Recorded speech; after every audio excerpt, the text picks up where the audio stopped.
Welcome to another edition of South Center's Chat.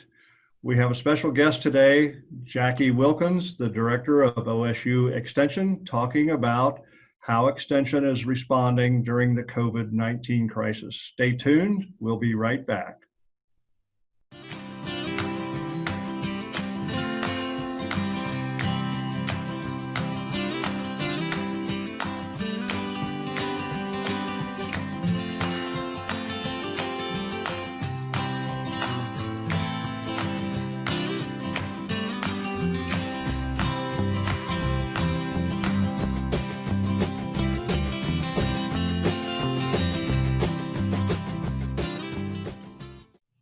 Welcome to another edition of South Center's Chat. My name is Tom Worley. I serve as director of the Extension Center at Piketon, also known as OSU South Centers.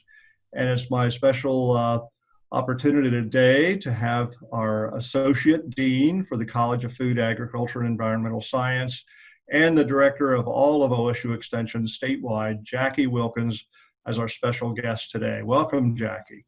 Thank you, Tom. It's my pleasure to be here. Absolutely. And for those of you that might have seen an earlier video, Jackie graciously provided an update about a month ago about how Extension was adjusting and still delivering on its mission. And we're here today to update that under recent weeks of developments that have been in accord with the status of the epidemic, if you will, and we've been able to make some progress on small steps toward normalization of some of the operations. So, Jackie, I look forward to the summary. I know that there's just a lot of details behind each one of these steps that have been taken, but you might remind us about OSU Extension and its purpose and mission as we start off. Yeah, thank you. I'd love to do that. So Ohio State University Extension is the outreach and engagement arm of the university. We sit within the College of Food, Agricultural, and Environmental Sciences, and we are located in every single county. We like to call them our statewide campuses across the state.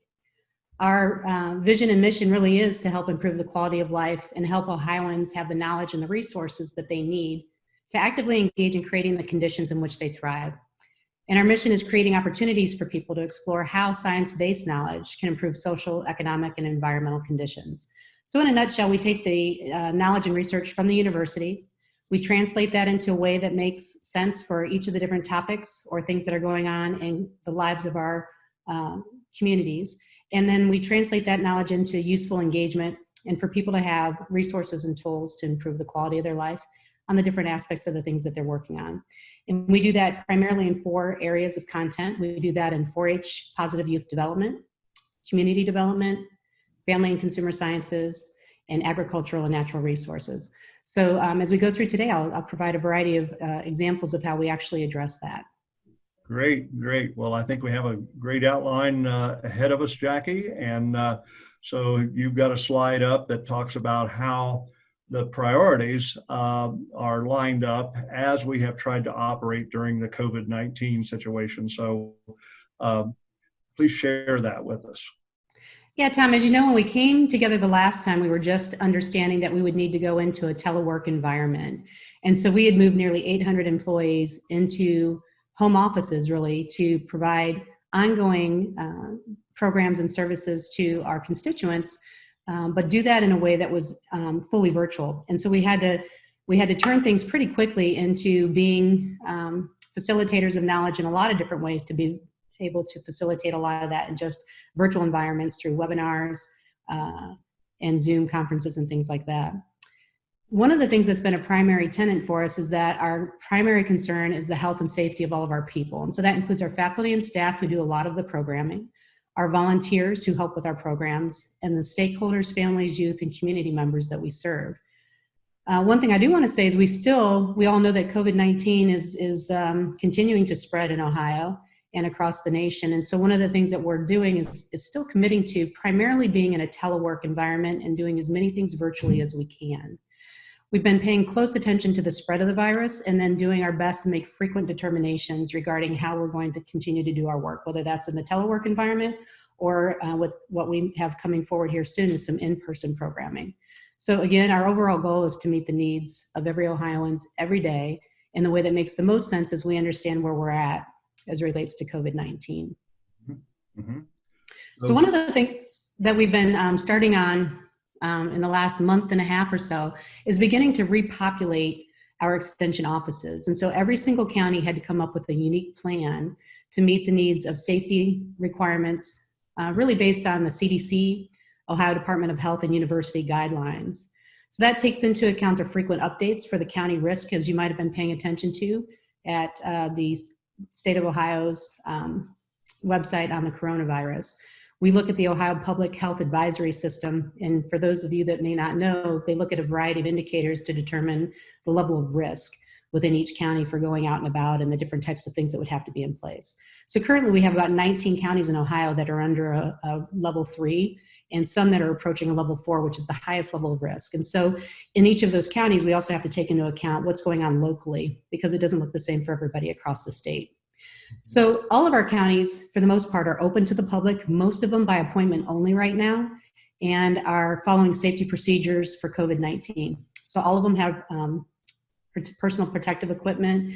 Many of them are requiring masks for the professionals that are in the office, as well as the clientele that might come by. And then we also have to pay attention to, obviously, sanitizing and physical distancing for everyone. But most of the appointments we're doing currently have been by way of making an appointment and then meeting the specific needs of somebody that's in a very timely instance that couldn't be happened virtually. Mm-hmm. Very good.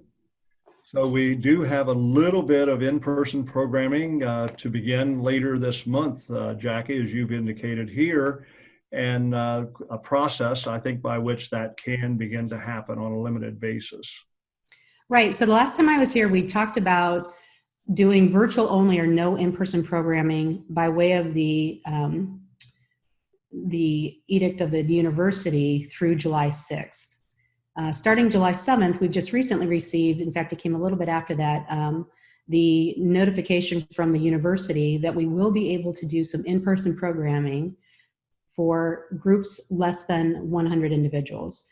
So obviously, we don't just completely open the doors wide open. We have to think about what that means related to the different types of programming, where they're going to happen, and how they're going to happen. So we're currently in the process of developing those guidelines that will enable us to do in-person programming for those things that still cannot be offered virtually, because we want to continue to do as much through virtual engagement as possible. Again, just to keep us from having too many gatherings of individuals during this time frame. They also have to be time critical. So what is important? We obviously have been working with the state fairs and allowing some things to happen. I'll talk about that here in just a bit. But we really want to focus on what's time critical right now, following physical distancing and other safety guidelines, and then making sure that we always have less than 100 people right now. But it has to match the level of capacity of the space. So if the space only allows 6 individuals to be in there with each having 36 square feet of physical distancing, then we're only going to have a program of 6 people. So it really depends on where we're hosting it and the topic, and also whether or not it's been approved by the dean through the process. And that's going to be announced later today as to what that process looks like and starting to engage in some of these programs.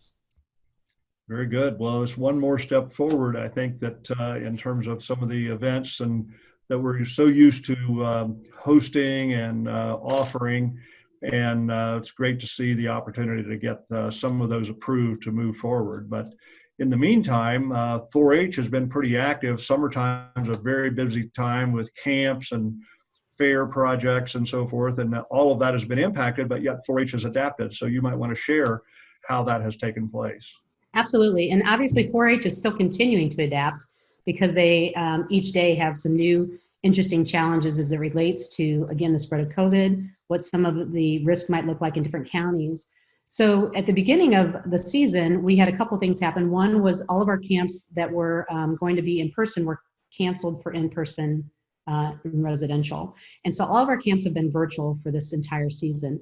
I think there was a lot of concern and curiosity about how we'd be able to do that and if we could do it effectively. And we've really proven that we can. So we've had virtual camps by way of things like Camp in a Box, pre-recorded activities, and live stream sessions. So it's been really interesting, because I would encourage everybody to go to this YouTube link that I have here at the bottom of the slide, because a lot of the 4-H professionals actually brought the camp to the kids. And so many of the things that they would have done had they been in that residential environment, they actually did by way of Zoom and other ways to engage with them with some live streaming, that they got to participate both individually to to acquire and achieve some of the goals that they had for camp, but also in group settings. So it's been pretty exciting to see how they've been able to pull that off. And a lot of kudos go out to our 4-H professionals for being able to do that in a way that youth felt like they really had a really wonderful experience this summer. That's great news. And obviously 4-H professionals, not that all extension people are not dedicated, but 4-H definitely has a strong commitment to their participants, the youth, and their ability to make the adjustments, to pivot and make some memories, even though through a virtual process. So that's just great to see. And I see others have recognized that dedication and commitment that you're going to talk about next.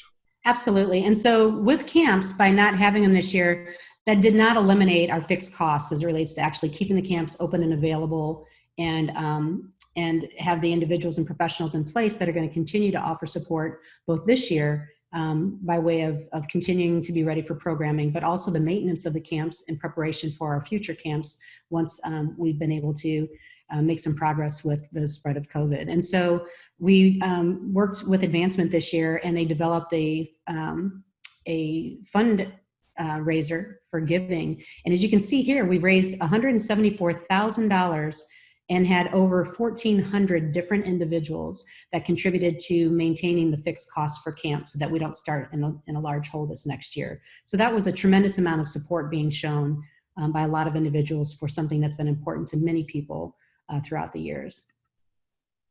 We were also able to do a lot of stay-at-home projects. So we, again, were able to quickly become agile and turn a lot of programs into a stay-at-home project opportunity. So as kids couldn't come together, for instance, for a lot of their youth club activities at the beginning of the season, they've been able to choose from literally hundreds of projects. And you can see down on the slide that a lot of those are available to be looked at extensionpubs.osu.edu. And you can also get there through ohio4h.org. They have a place called Project Central that shows you those 200 different activities that we have in 4-H that are many of them built on the Ohio school standards. So I imagine we're going to have a lot of partnerships with the schools coming up here soon to help with a lot of at-home schooling and programs and activities that can partner with the schools as well.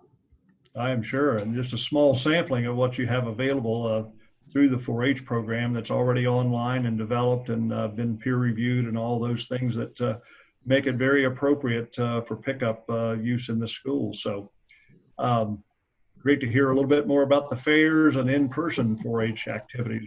Yeah. What that does. Absolutely. So the last thing I wanted to highlight related to 4-H and what they're continuing to do through this really challenging time has been related to the in-person 4-H club activities as well as the Ohio Fairs. And so wherever you're living, I know each day or week you're probably paying attention to whether or not the fair is going to be happening or not in your county. At the beginning of the season, the Ohio State Fair had canceled and chose not to hold it this year. And then a lot of the counties were wondering, well, are we going to be having our fairs as well? Since that's a local decision that's often made with the fair boards, the county commissioners, and the health departments, there was a lot of unique decisions being made as it related to whether they'd have them or not. And some had initially canceled. There then was some dollars that were put forward for incentivization of having the junior fairs, which of course, as you know, is a lot of 4-H and FFA members that participate. So with that incentivization, nearly all of our fairs up to this point, except for a few that have been recently canceled, have held at least a junior fair. So again, 4-H, as the ones that developed the youth to be able to participate in the fair, had a lot of work ahead of them. And as they approached the point in time where fairs were actually being held, needed to have more than just virtual club meetings. So we actually began to get an exemption for doing some 4-H club activities in person to prepare our youth to be able to go to the fairs and handle the animals and other things safely as those times approached. So we had to put in a lot of in-person meeting requirements that really rose to the level of some best practices for keeping all of our youth, our advisors, and our community safe. Great, great.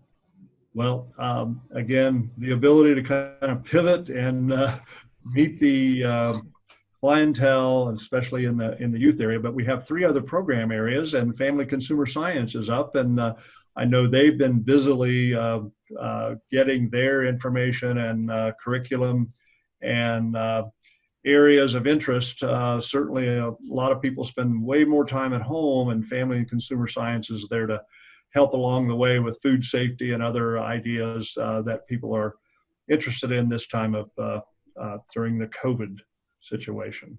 Right, and family and consumer sciences has been a real, I think, incredible resource during COVID-19 for a wide variety of reasons. But as you mentioned, a lot of that's really going around food safety for consumers, especially crop producers and marketers. So there's been a lot of individuals who really didn't give a whole lot of thought to the food system until COVID hit. And then all of a sudden, you know, when there's maybe shortages in stores or demands on certain items and not others, or the farmers markets couldn't happen, a lot of different things, a lot of individuals deciding to grow their own food and trying to figure out how to do that safely and to preserve food so that they've got healthy choices for their family. Were some of the things that were identified as related to food safety and for consumers and producers. So there's over 30 different fact sheets that have been developed in cooperation with North Carolina's university, land-grant university, to provide science-based information on COVID and food safety. In addition, they've also doing a lot with ServSafe to make sure that our restaurants have the certification and preparation they need to be able to meet the guidelines required by the Ohio Department of Health. We, again, focused on family finances and helping individuals navigate some of the resources that were made available through COVID-19 as it related to, you know, for instance, receiving their stimulation checks and what might they be able to do with that and how can they make those last as long as possible, for instance. We've done a lot on stress management and helping people find some quiet space and to deal with concerns about time, stress, resource management, and staying healthy overall during COVID-19. And I did want to highlight one particular program that's going on right now, and this is our Restart Ohio Back to Healthy program. And this is going on, it's a lunch and learn series on Tuesdays and Thursdays from noon to 12:30 from July 7th through August 20th. I've got a Go link at the bottom, so if somebody wants to just throw that into their URL and their internet, they can actually get to there and a chance to register for that. And then there's a whole variety of topics that are going to be really useful for individuals during this time frame. You can learn a lot more about all of our family and consumer science programs at fcs.osu.edu. I think people are always amazed at the breadth of the types of topics that are covered in that area that they may never have known about beyond, for instance, clothing and textiles, and but a whole lot of series on family relationships that go beyond food safety and to cover a wide variety of topics that people face in everyday life within families and communities. Absolutely, absolutely. Especially the healthy finances part of it, Jackie. I think that a lot of times is overlooked, and sometimes I kind of hearken back to the time when we called it home economics, because to me, that's where all economics starts, is at that very micro level, and the choices people make with their resources, not just the financial resources, but their time, their property, and so forth, very appropriately be part of the family and consumer science program. So another one that looks a little more broadly, though, is community development, our third program area within Extension. Absolutely. So our community development professionals have been extremely busy as well. Obviously, COVID has hit the communities pretty hard as it relates to the economy, as you just mentioned. So as we talk with FCS working with families related to finances, our community development group is really paying attention to the needs and the economic circumstances of our businesses. So a lot of our professionals have done surveys and community conversations to really take a look at what is that COVID-19 impact on individual counties and the businesses within those counties. And then they're also sharing resources across the state as they're finding what is meaningful and useful for the different businesses and employers that are out there. They're doing a variety of virtual lunch and learns on the topics that have come up as some of the key prioritizations out of these surveys and these conversations. And then they're doing a lot of educational materials, development and distribution, to offer help with everything from loans and financing to payroll protection. So as you can see across the bottom, community development, we look at oftentimes as community vitality. What are those things that are helping people build their capacity, have job growth, improve businesses, and look at communities and how we can strengthen those in very real ways to make them spaces that people want to live now and to continue to live in for the future. And that's really important for Ohio right now. Excellent, excellent. Are we ready to move to ag? Yes, agriculture and natural resources, the fourth program area, and very familiar to many rural landowners, farmers, and production agriculture, but highlight some of the things going on for us, Jackie, there. Yeah, as I mentioned to you the last time we were together, they had started out with something virtually that I thought was really a great idea. It was called Ag Madness, and it was set up to match the March Madness, right? When people were upset that they didn't have that recreation and the sporting event that they always like to pay attention to for March Madness. So they had set up at the time 64 different webinars for a variety of different clientele to touch on topics that really mattered during this time frame. And so they literally had, I've lost track of the amount, but it was well over 25,000 people that have participated in those webinars just for the Ag Madness. Since then, they've been really busy following up on some of the conversations that have happened as it relates to some of those webinars and educational components and conversations that they had with their stakeholders. And so some of the things that they've been doing recently, especially in close relationship with ODA, was to address the supply chain issues that we were beginning to see as COVID started to shut some things down or provide differences in supply and demand. And as we definitely looked at the supply chain, we recognized that it wasn't as efficient in times like this as we expected them to be based on the way things moved pre-COVID. So they've really focused on a variety of topics, including swine depopulation, backyard butchering, dealing with really the lack of, again, that supply chain that can meet the demands of, or even transportation issues and workers as related to some of those things. They've been working really closely with specialty crop direct marketing to help individuals who are trying to market things themselves directly, and also in combination with the farmers markets. They also provided a lot of support for the Coronavirus Food Assistance Program, or CFAP, and then the Payroll Protection Plan. So a lot of that, again, the incentivizations coming out of the U.S. Government that were helping some of the farmers needed to be both disseminated as far as awareness, and then also helping them practically apply the method for acquiring those dollars and figuring out how to use them. And then finally, some education for appropriate social distancing and sanitation for a variety of our farmers and producers.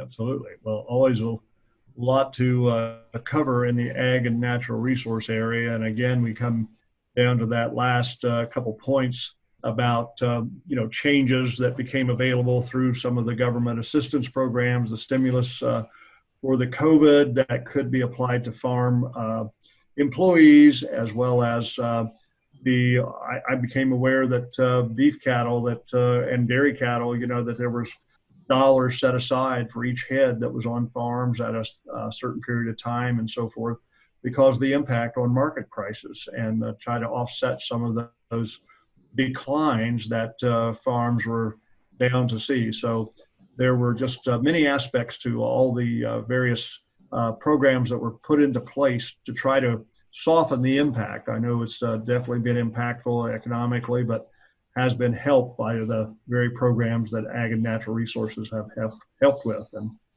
I think you're about to wind up, and we have about 5 minutes left, Jackie. So absolutely. A little bit about, go ahead. Oh, I was just going to say that I think too, we were able to help with a lot of building knowledge around misconceptions around different things during that time related to the supply chain too, when there was, for instance, the dumping of dairy and people wondering why they couldn't get it in some places and others. And so just really fascinating and useful and timely information that came from our university and our college by way of our extension professionals to help people deal with some of those different unique challenges to COVID-19. You are so right. I just make one last comment that you mentioned that we take our food supply pretty much for granted. We have that luxury in America and have had, but when you go into a store and the meat case is sort of empty, or your favorite whatever sausage or bacon or whatever it might be is not on the shelf, something is up. And people did pay attention to what is behind making that all happen, and they don't realize how complex that is. And it's great that we've seen more or less a return toward normalcy. I think there's still spots where it's not, but a lot of reaction to shortages or just out of stock items showing up, and time for education was ripe. So I don't want to dwell too much on that, but I used to teach food marketing, the food system, and Yeah. I think students gained an appreciation. That was our goal anyway, for all the moving parts that it takes to get food all the way to the table. And You are absolutely so right. And I think one of the benefits, if we can look at kind of the glass half full in any of this situation related to COVID, is that we have been able to have people learn more about the value and the importance, especially as it relates to food production and food security. And then again, looking at financial literacy and all those things that are important and have been in the background, but now have really moved forward for people to understand. So one of the ways that we have historically helped individuals understand the importance of agriculture and food production and ag production has been through our farm science review. And one of the toughest decisions we've had to make recently, and this happened just last week, was to, for the first time in our nearly 60-year history, move to cancel the in-person farm science review that is held in London, Ohio each year. This year it's scheduled from September 22nd through the 24th. We've made the decision based on the spread of COVID. The picture that you see right here is a good indication of how many people come to this. We have over 3 days, upwards of 100,000 plus individuals come to our Molly Cairn property. And we've made a decision to really focus on keeping everyone safe so that we can afford to come together and look forward to coming together in the future years. So a virtual show is going to be implemented for 2020. We've got a lot of exciting things that are going to happen in partnership with our exhibitors, with some demonstrations that can be done virtually again with some drone technology and our partnership with others, and an incredible number of extension and educational seminars and webinars and things like that we're going to engage with individuals throughout these 3 days, but then also throughout the year to make sure that focus on our food and ag production and the value of our farmers and making sure that they have what they need to be able to do the incredible work that they do to keep us all fed and safe is something that we have a commitment to. So this year it will be virtual. We're looking forward to giving more information about that soon, but you can go to Farm Science Review at their fsr.osu.edu or their Facebook page and keep up to date on the different aspects of what that's going to look like this year. Absolutely. Perfect. Jackie, so thank you so much.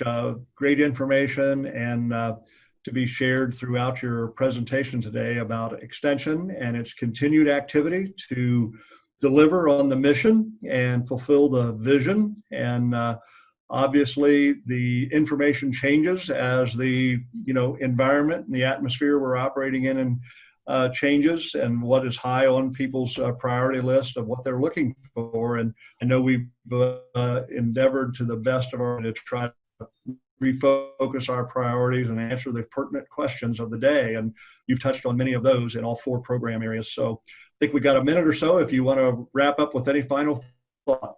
Yeah, I would just encourage people to go to extension.osu.edu if you're not as familiar with it. Again, we are really focused on bringing the research and the science-based information from the university and our best knowledge to translate that into ways that make sense with all of the different audiences that we work with, so that you get the best answers that you can trust by neutral individuals that can really tell you what it is that they know and bring resources to bear that can help you achieve some of the goals that you have in your life, whether it's raising young children all the way through doing, production of your own food to financial literacy and understanding how to work your way through COVID as an individual or business owner.